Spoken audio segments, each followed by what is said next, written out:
What's up guys, and welcome back to my channel.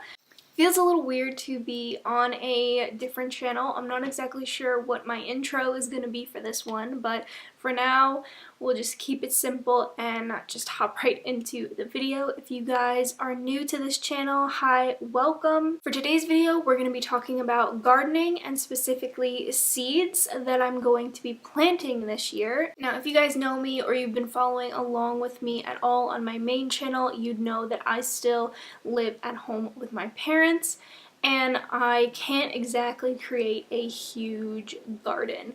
Now, I would love to take over the backyard and grow a ton of things, but I just simply can't do that. It's not my space to work with. So rather than not being able to plant anything, I decided this season I'm going to do a container style garden. I have a few of containers left over of when I attempted this previously, and I've scaled it way down and I'm doing only things that will grow well in containers and things that are going to be fairly easy to maintain. The reason I wanted to grow this season's garden is to get experience with gardening, because I would like to have a rather large garden in the future to grow my own food. Now I have done some gardening in the past. I'm not a complete beginner, but I still have a lot to learn. And number two, the things that I'm planting specifically are to cut down on the amount of waste that I produce, and so that I can learn to dry herbs and flowers for the future. So with that being said, I am going to hop right into the seeds that I'm going to be planting. I have purchased seeds from a few different places in the past. I've purchased ones from Home Depot. Home Depot specifically sells the Seeds of Change brand of seeds, which is a fairly good brand and accessible to a lot of people. This season I wanted to order some online, and I went with Botanical Interests. Because they carried everything that I was looking for, I just wanted to order from one place, and they were fairly priced, and they had a lot of options as far as organic or heirloom seeds, so I went with their seeds. And I was pleasantly surprised that their seeds came packaged with no plastic inside, so that is always a bonus when things come packaged plastic free.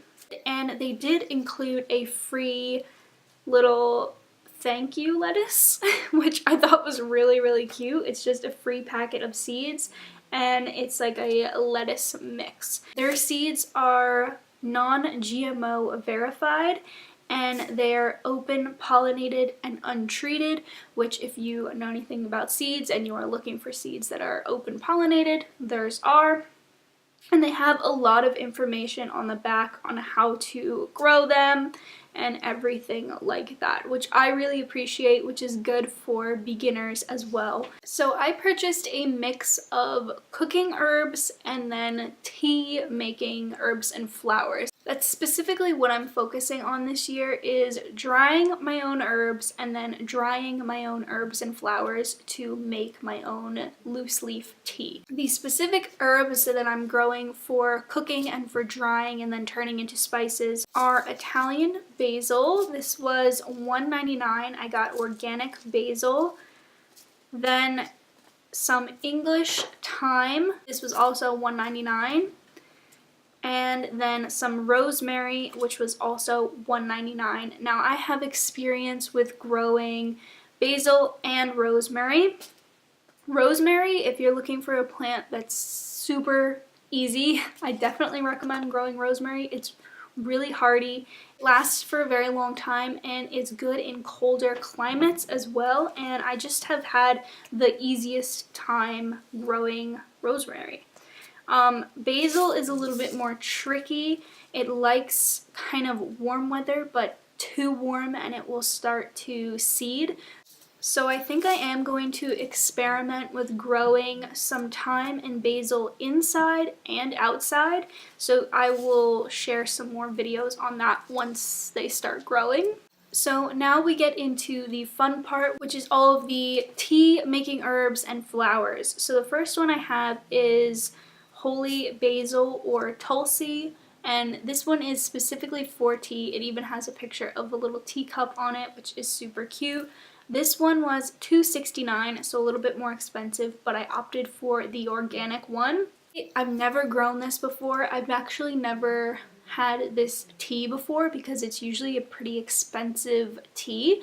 So another reason why I want to grow my own is because you can definitely save money on expensive teas.